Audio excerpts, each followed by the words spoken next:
The neon sign of Molly's Diner flickered weakly against the darkness, casting eerie shadows across the wet pavement. Amber haze pulled her thin jacket tighter around her shoulders as she stepped into the cold October night. At 19, Amber had learned that life rarely offered surprises, at least not the good kind. Her world was measured in dollar tips, overdue rent notices, and the endless cycle of sleep, work, repeat. The diner paid just enough to keep her afloat in her studio apartment, where the radiator coughed more than it heated. She fumbled for her phone to check the time, 2:17 a.m. The last bus had already left, which meant another 40-minute walk home through streets that grew more dangerous with each passing block. Amber sighed, watching her breath form small clouds in the frigid air. As she turned into the narrow alley beside the diner, a shortcut she'd taken countless times, the sound stopped her cold. A child's voice, terrified and desperate, coming from somewhere deep in the shadows. "Help! Please, someone help me!" Amber froze, her heart hammering against her ribs. She'd heard stories about traps set for naive young women, but this voice belonged to a little boy, and the terror in it sounded all too real. "Hello?"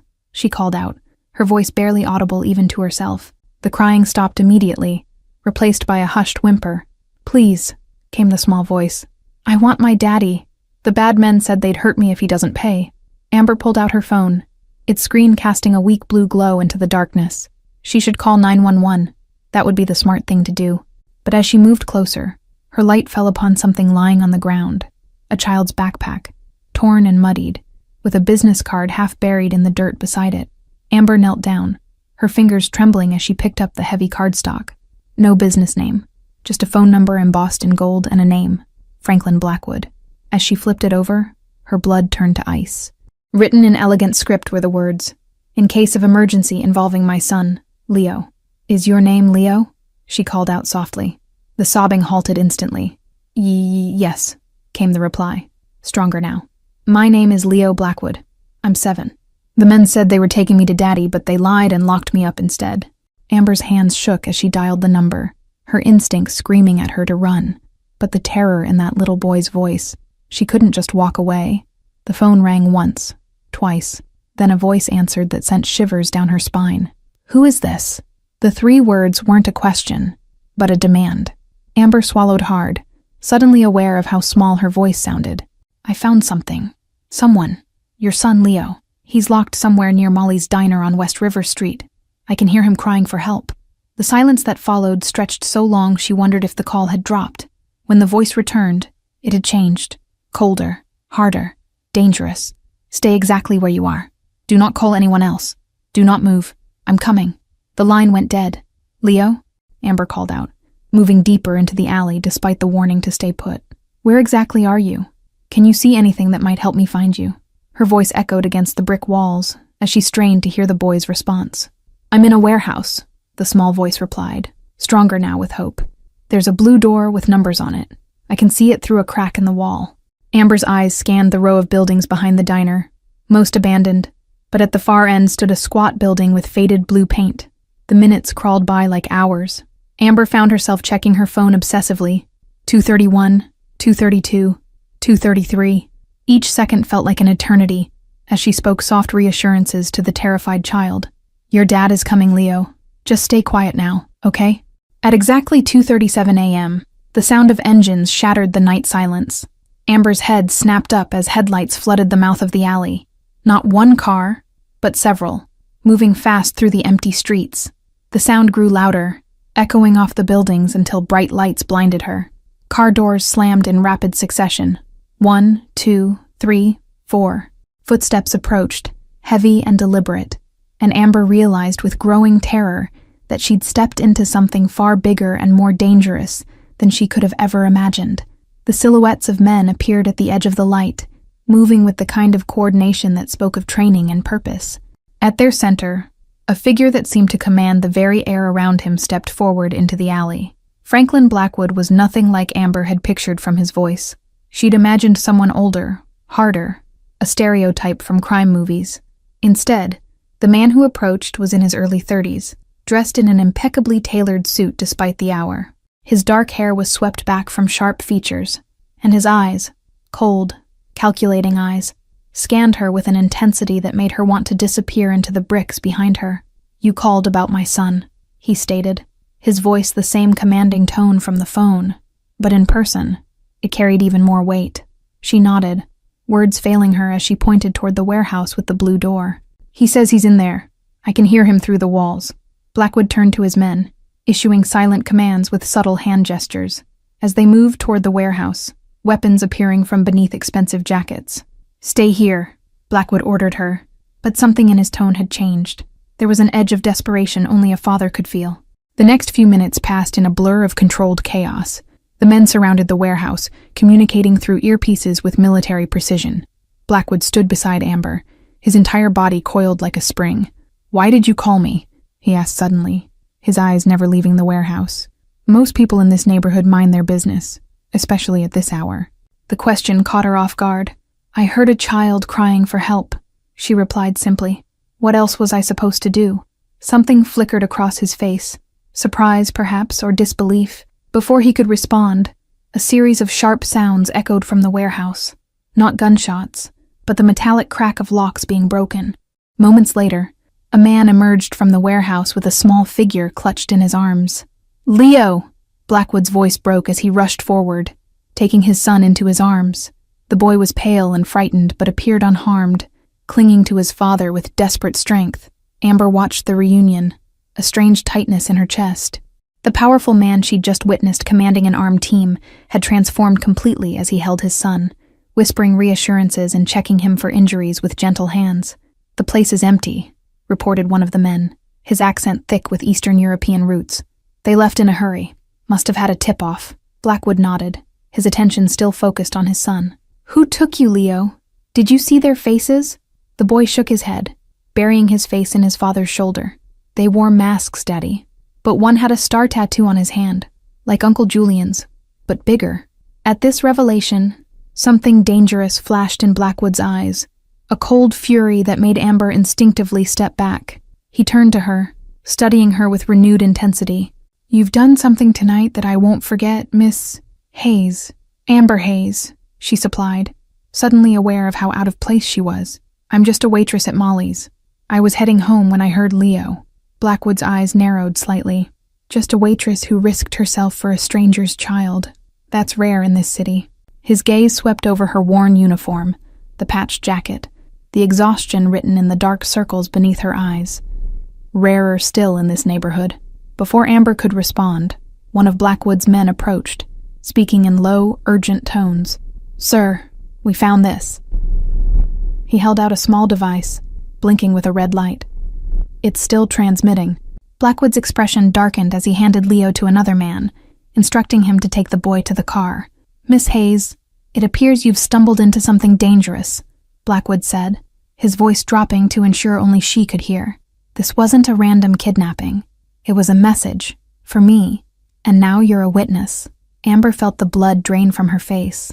"I won't tell anyone," she promised quickly. "I didn't see anything important." Blackwood's smile held no warmth.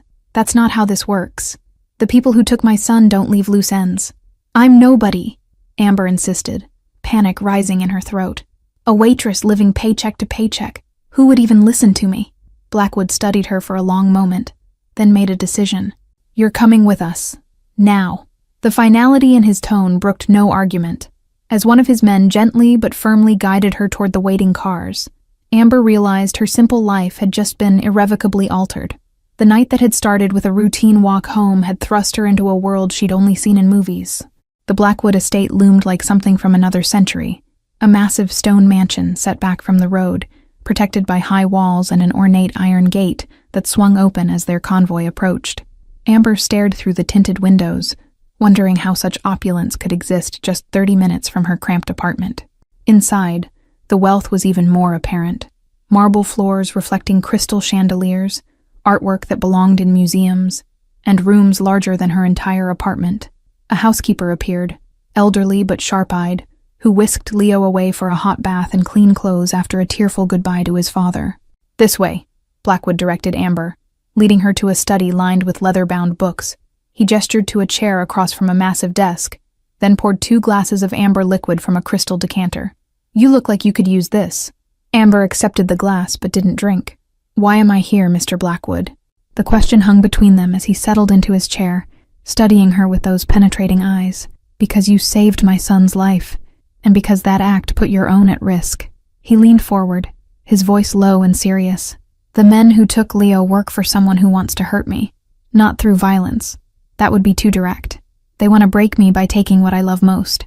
His eyes flickered to a photograph on his desk. Leo smiling widely, missing his front teeth. "I don't understand what any of this has to do with me," Amber said, finally taking a small sip of what turned out to be exceptionally smooth whiskey. The warmth spread through her chest, steadying her nerves slightly. "I was just in the wrong place at the wrong time." Blackwood's smile was genuine this time, transforming his severe features. "Or the right place at the right time, from my perspective. The question is, what happens now?" He tapped his fingers thoughtfully against the polished wood. "You saw my men, my operation. You know my name. I told you I won't say anything." Amber set the glass down, meeting his gaze directly. "I can't afford to get involved in whatever this is. I have rent due next week and a double shift tomorrow afternoon. I just want to go home and forget this happened." Something that might have been respect flickered in Blackwood's eyes. "That won't be possible, Miss Hayes. The tracking device we found was sophisticated, military grade. They know Leo was rescued, and they'll be looking for witnesses." The implications hit Amber like a physical blow. "You think they'll come after me? I'm nobody important." Blackwood shook his head slowly. "In my world, there are no innocent bystanders, just liabilities and assets. Right now, you're both. What does that mean for me?" Amber asked, her voice barely above a whisper. Blackwood stood, moving to the window to look out at the manicured grounds now bathed in pre-dawn light. "It means you can't go back to your apartment. Not yet. Not until I've dealt with this threat." The reality of her situation was beginning to sink in. "But my job, I'll be fired if I don't show up tomorrow.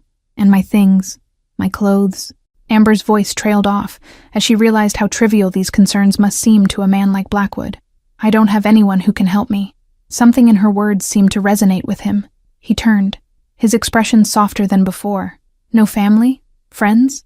When she shook her head, he nodded as if confirming something to himself. "Then we'll provide what you need. Clothes, compensation for missed work." Before Amber could respond, there was a soft knock at the door. It opened to reveal Leo, freshly bathed and dressed in pajamas, his small face still pale but composed. "Daddy, I can't sleep." His eyes widened when he noticed Amber. "You're the lady who found me. You called my dad." Leo broke away from the housekeeper and ran to Amber, throwing his arms around her in an impulsive hug that caught her completely off guard. "Thank you for saving me," he mumbled against her shoulder. Over the boy's head, she met Blackwood's gaze, surprised by the emotion she saw there. "Leo, Miss Hayes is tired. She needs rest too," Blackwood said gently, moving to place a hand on his son's shoulder. "Mrs. Collins will show her to the guest room. You can thank her properly in the morning." The boy nodded reluctantly, stepping back, but keeping his eyes on Amber. "Will you be here tomorrow?" he asked, his voice small and uncertain. The question caught Amber off guard. This child who had just experienced such trauma was worried about her leaving. Yes, I'll be here," she found herself promising, though she had no idea what tomorrow would bring. Mrs. Collins, the housekeeper, led Amber through the labyrinthine corridors to a guest room larger than her entire apartment. The four-poster bed, silk sheets, and adjoining marble bathroom spoke of a luxury she'd only seen in magazines. "There are clothes in the wardrobe that should fit," the older woman explained, her tone brisk but not unkind. After the housekeeper left, Amber sat on the edge of the bed, overwhelmed by the events of the night. She'd gone from struggling waitress to rescuing a kidnapped child to being sequestered in a mansion, all in the span of hours. Nothing about her life would ever be the same again. A soft knock drew her attention to the door. Blackwood stood there, his tie loosened, and a weariness in his eyes that hadn't been there before. "I wanted to check that you have everything you need," he said, remaining in the doorway. "And to thank you again. Few would have done what you did tonight." "I just did what anyone would do," Amber replied, though they both knew that wasn't true. The silence stretched between them, charged with unspoken understanding. "You should know," he finally said, "that I don't take debts lightly. You saved what matters most to me. I won't forget that." Dawn broke over the Blackwood estate, painting the sky in shades of pink and gold. Amber stood at the window of her guest room, watching gardeners tend to immaculate flower beds. The peaceful scene seemed worlds away from the danger and chaos of the previous night. A soft knock at the door announced Mrs. Collins bearing a tray with freshly brewed coffee and warm pastries. "Mr. Blackwood asked me to bring you breakfast," the housekeeper explained. "He's meeting with his security team, but would like you to join him in his study at 10. Amber thanked her and sipped the rich coffee, wondering what new complications this day would bring. The wardrobe yielded clothes that fit perfectly. Designer jeans, soft cashmere sweaters, even shoes in her size. Someone had done their homework while she slept. At precisely 10 o'clock, she found her way back to Blackwood's study. He wasn't alone. A man with sharp features and calculating eyes sat across from him, their conversation stopping abruptly when she entered. "Miss Hayes, this is Harrison Reed, my head of security." Reed assessed her with cool professionalism, then turned back to Blackwood. "The surveillance photos confirm it. The Petrov organization is behind this. They've been watching your movements for weeks." He slid several photographs across the desk. "And they know about her now." Blackwood's jaw tightened as he examined the images. To Amber's horror, they showed her leaving Molly's diner the previous night, followed by shots of her talking on the phone in the alley. "They had someone watching the whole time," she whispered. "They saw me call you, which means they now see you as a liability," Reed stated bluntly. "Standard protocol would be to eliminate all witnesses." His clinical tone made the words even more chilling. "She can't return to her apartment or the diner. They'll be watching both." Blackwood nodded, his expression grim. "Arrange for her belongings to be collected and her rent to be covered indefinitely. Contact the diner and inform them Miss Hayes has taken a position elsewhere." The casual way he rearranged her life left Amber speechless. "And what about me?" she finally managed. "Am I supposed to just disappear? For how long?" The reality of her situation was sinking in. Everything she knew, her entire life, had vanished overnight. "Until I can guarantee your safety," Blackwood replied, meeting her gaze directly. Before she could respond, Leo burst into the room, his face bright with excitement. "Daddy, can Miss Amber come see my train set? Please?" The boy's innocent enthusiasm cut through the tension like a knife. Behind him, his tutor apologized for the interruption. Blackwood's expression softened instantly at the sight of his son. "That's up to Miss Amber, Leo. She might be busy right now." The hope in the child's eyes was impossible to resist. "I'd love to see your trains," Amber found herself saying, grateful for any excuse to escape the grim conversation. As she followed Leo from the study, she caught Blackwood watching them, an unreadable expression on his face. Whatever happened next, she realized, her fate was now irrevocably tied to this dangerous man and his world of shadows and threats that had claimed her against her will. The days at the Blackwood estate blended together in a strange rhythm. Amber found herself drawn into Leo's routine, helping with homework, reading bedtime stories, becoming a fixture in the boy's life. The trauma of his kidnapping had left him with nightmares that only seemed to ease when she was nearby. Blackwood watched this growing bond with careful attention. "He trusts you," he observed one evening as they sat in the garden, watching Leo chase fireflies across the lawn. "That's rare. Since his mother died 3 years ago, he's kept most people at a distance." The revelation of Leo's motherless state added another layer to Amber's understanding of both father and son. "I'm sorry," she said softly. "It must be difficult, raising him alone in this world." She gestured vaguely at the estate, the security, the ever-present threat lurking beyond the walls. That night, a thunderstorm swept over the estate, rain lashing against windows like tiny bullets. Leo appeared at Amber's door, clutching a worn stuffed rabbit, tears streaming down his face. The weather had triggered memories of the warehouse, the cold concrete floor, the voices of his captors. As she calmed him with gentle words and a mug of warm milk, Amber realized the full extent of Leo's trauma. Beyond the kidnapping itself, he carried the weight of his unusual life: armored cars to school, bodyguards at birthday parties, the constant awareness that he was both precious legacy and potential target. "This world," Blackwood repeated with a hint of amusement. "You mean my business?" He studied her face in the fading light. "You haven't asked what exactly it is that I do, Miss Hayes." Most people would be curious about the man holding them captive. Amber met his gaze steadily. "You're not holding me captive. You're protecting me. At least that's what you say." She paused, choosing her next words carefully. "As for your business, the armed men, the enemies willing to kidnap children, I can make an educated guess." A smile played at the corners of his mouth. "And yet you stay. You read stories to my son and eat dinner at my table." His voice dropped lower. Aren't you afraid of being tainted by association? A good person like you, involved with someone like me?"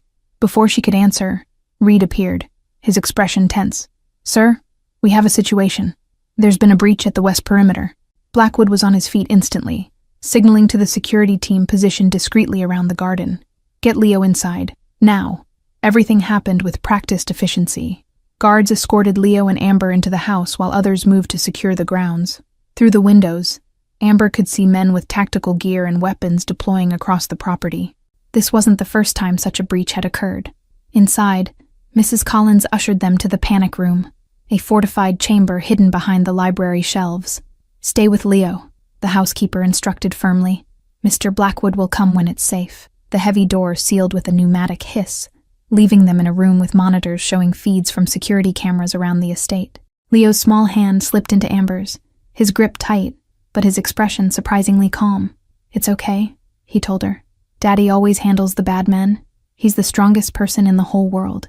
The absolute faith in his voice revealed a child who, despite everything, felt secure in his father's protection. Hours passed before the door finally opened to reveal Blackwood. His suit was immaculate, but a darkening bruise on his jaw and the intensity in his eyes told a different story. "It's clear," he announced, extending a hand to help Amber to her feet, "but we have a problem." In his study, with Leo safely asleep upstairs, Blackwood revealed the truth. It wasn't a random attack. They had inside knowledge of our security protocols, codes, blind spots, shift changes. His voice was cold with controlled fury. "Someone in my organization is feeding information to the Petrovs." The implications chilled Amber to the bone. "You have a traitor," she whispered. Blackwood nodded grimly. "And until I find them, no one is safe. Not me. Not Leo." He paused, his eyes finding hers. "And not you, Miss Hayes. Especially not you." "Why especially me?" Amber asked, the weight of her new reality pressing down like a physical force. Blackwood's expression darkened. "Because you're the wild card, the unexpected variable. The Petrovs want to know why I've brought a waitress into my inner circle. They'll assume you have value to me." The implication hung in the air between them. "Do I?" she asked quietly. "Have value to you?" Blackwood moved to the window, his silhouette sharp against the night sky. "You saved my son when you had nothing to gain and everything to lose. That alone earns my protection and my gratitude." But there was more, unspoken truths that neither of them acknowledged. Over the past weeks, their interactions had evolved from cautious politeness to something deeper. Shared meals, late-night conversations, mutual concern for Leo, connections forming despite the circumstances that had thrown them together. "I need to ask something of you," Blackwood said finally, turning to face her. "Something I have no right to ask." He hesitated, uncharacteristically uncertain. "I need you to stay, not as my guest, but as part of this household, as Leo's tutor, officially. It gives you a reason to be here that my enemies might believe." The request stunned her. "I'm not qualified to be anyone's tutor. I barely finished high school." But even as she protested, part of her recognized that this wasn't about qualifications. It was about the bond that had already formed between her and Leo, and perhaps between her and his father. "Leo trusts you. He needs that stability right now." Blackwood stepped closer. "And I've come to rely on your perspective. You see things differently than the people in my world. You remind me there's more to life than power and control." Something shifted in the air between them, a tension that had been building for weeks, acknowledged at last.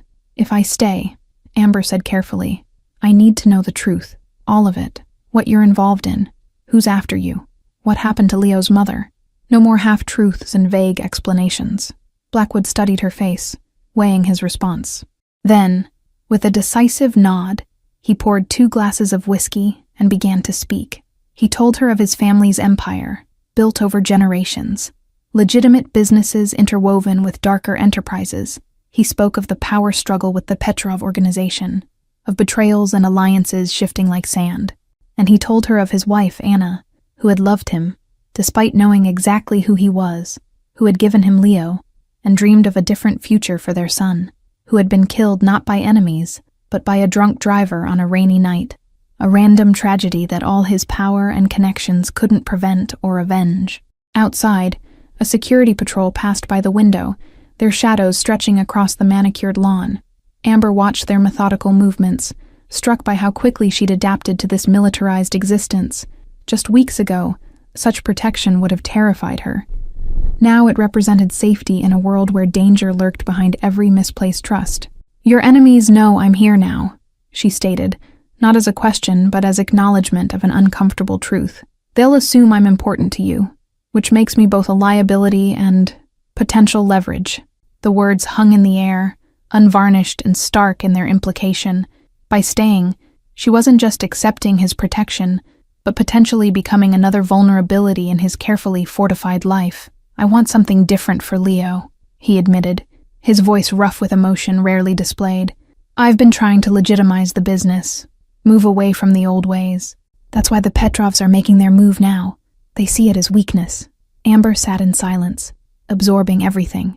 The man before her was both more and less than she had imagined, capable of violence and deception, yet driven by love for his son and a desire for redemption that he scarcely acknowledged even to himself. "I can't offer you a normal life," Blackwood said finally, "but I can promise you'll be safe, that Leo will have someone who cares for him, and that you'll never want for anything material again." He paused, his eyes meeting hers. "The choice is yours, Amber. You can leave. I'll set you up somewhere new, with a fresh start, or you can stay, with all the complications that entails." In that moment, Amber Hayes thought of her old life, the endless shifts, the struggle to make rent, the loneliness of her empty apartment.